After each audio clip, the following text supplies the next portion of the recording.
Right. Imagine this. You're a pensioner. You've worked your entire life, paid your taxes like a good citizen, and now you're sitting at your kitchen table with a calculator that's seen better days, trying to work out how much of your pension disappears into the council tax black hole. Fun times, right? Well, one man decided he'd had enough of this financial gymnastics routine and launched a petition that's got the Treasury scrambling for their best computer says no response. This is a story of how 10,000 people tried to give pensioners a break, and why Rachel Reeves basically told them to jog on. Welcome back to UK Pancakes, where we flip the political narrative faster than Gordon Ramsay flips pancakes on a Sunday morning. Today, we're diving into a tale that's part David versus Goliath, part governmental gaslighting, and entirely predictable if you've been paying attention to how this government treats anyone over 65. So here's what happened. David Papworth, a man who clearly has more faith in online petitions than most of us have in our morning coffee, decided to launch a campaign for a blanket council tax reduction for all UK state pensioners. His argument, that pensioners shouldn't have to fork over what he calls a significant amount of their pension to keep the lights on in their local council offices.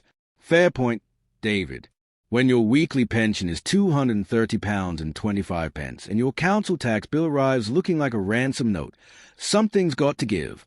The petition hit 10,000 signatures faster than Rishi Sunak hits the exit door during a crisis, which means it automatically gets an official government response. And oh boy, did the Treasury deliver. If you ever wondered what bureaucratic disappointment sounds like when it's been through a corporate communications blender, wonder no more.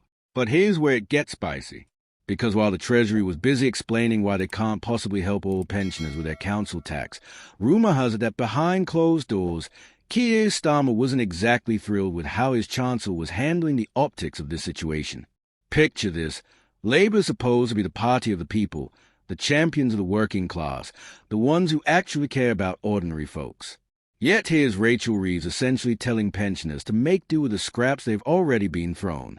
Now, the Treasury's response reads like it was written by someone who's never had to choose between heating and eating. They start off by saying there are no plans for sweeping changes, which in government speak translates to, "We've considered your petition for approximately 30 seconds before filing it under not our problem, duh."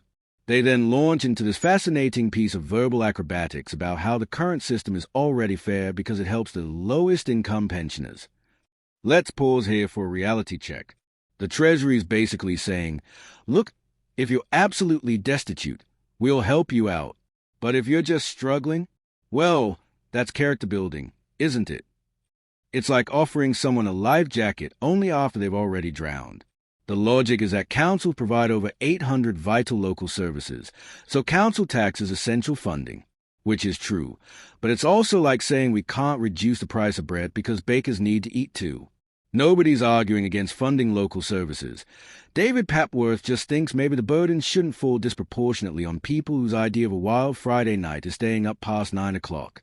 Here's where the Treasury really shows its hand, though. They mentioned that 1.4 million claimants were being supported by pension-age local council tax support in March 2025. Now, if you're thinking, hang on, isn't that quite a lot of people who clearly need help with council tax? Then congratulations, you've spotted the elephant in the room that the Treasury seems determined to ignore.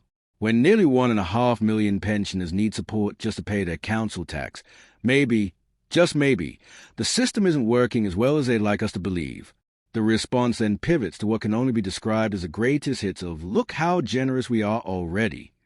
They wheel out the big numbers, £174 billion spent on state pensions and pensioner benefits, the new state pension rate of £230.25 per week, pension credits, winter fuel payments for those earning £35,000 or less. It's impressive until you realize they're essentially saying we're already spending money on you, so stop asking for more. It's like your parents reminding you they fed you as a child every time you ask for help with anything as an adult. But here's what makes this particularly interesting from a political perspective. Sources close to number 10 suggest that Keir Starmer wasn't exactly doing cartwheels when he saw how this petition was being handled. Labour's been trying to rebuild trust with older voters, especially after the chaos of the previous government left many pensioners feeling abandoned. The last thing Starmer needs is headlines about his chancellor dismissing pensioner concerns with all the warmth of a January morning in Grimsby. The timing couldn't be worse either. Labour's been making a big show of being fiscally responsible, which apparently means being tight-fisted when it comes to helping people who've spent decades paying into the system. It's politically tone-deaf at best. And at worst, it looks like they've learned nothing from the electoral punishment that governments typically receive when they are seen as out of touch with older voters. What's particularly galling is the way the Treasury frames a winter fuel payment restoration as some sort of generous gift. They mention it for people earning £35,000 or less annually, as if earning 35 grand makes you a high roller in retirement. That's barely enough to live comfortably in most parts of the UK, let alone enough to make council tax feel like pocket change. Yet the Treasury talks about it like they're handing out gold-plated walking sticks. The petition itself reveals something quite telling about public mood. When 10,000 people take the time to sign something online about council tax, of all things, you know there's genuine frustration brewing. Council tax isn't exactly a sexopolitical issue. It's not healthcare or education or even the economy in general. It's the boring, inevitable bill that arrives every year like a bad rash. For people to get mobilized about it suggests that pensioners are feeling the squeeze more than the government wants to acknowledge. David Papworth's campaign might have been shot down faster than a paper airplane in a hurricane, but it's highlighted a fundamental problem with how we treat retirement in this country. We expect people to work for 40+ years, pay their taxes, contribute to society, and then in retirement, we act like any additional support is some sort of charitable handout rather than a recognition of their contribution. The Treasury's response also reveals a classic government trick of making the exception sound like the rule. They talk about how the lowest-income pensioners don't pay council tax, but that's a bit like saying hunger isn't a problem because food banks exist. Yes, there's a safety net for those who've completely fallen through the cracks, but what about everyone else who's just struggling to make ends meet? And here's the kicker. While the Treasury was busy explaining why they can't possibly help pensioners with council tax, they somehow found money for all sorts of other priorities.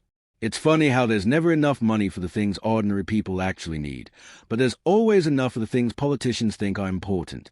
Keir Starmer's reported frustration with how this was handled makes perfect political sense.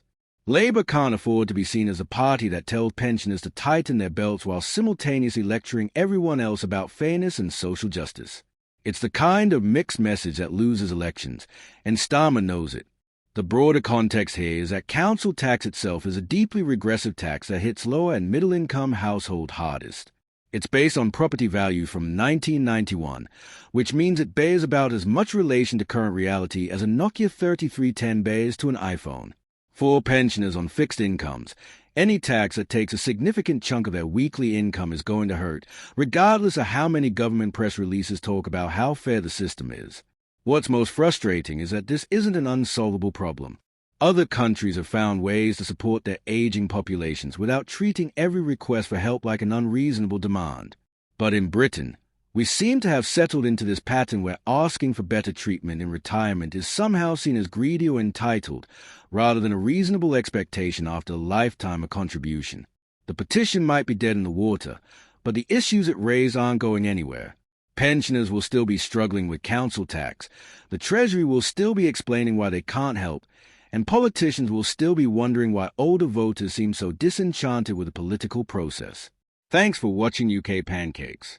If this story got your blood boiling, smash that like button, subscribe for more political reality text, and let me know in the comments whether you think David Papworth's petition deserved better than a bureaucratic brush-off.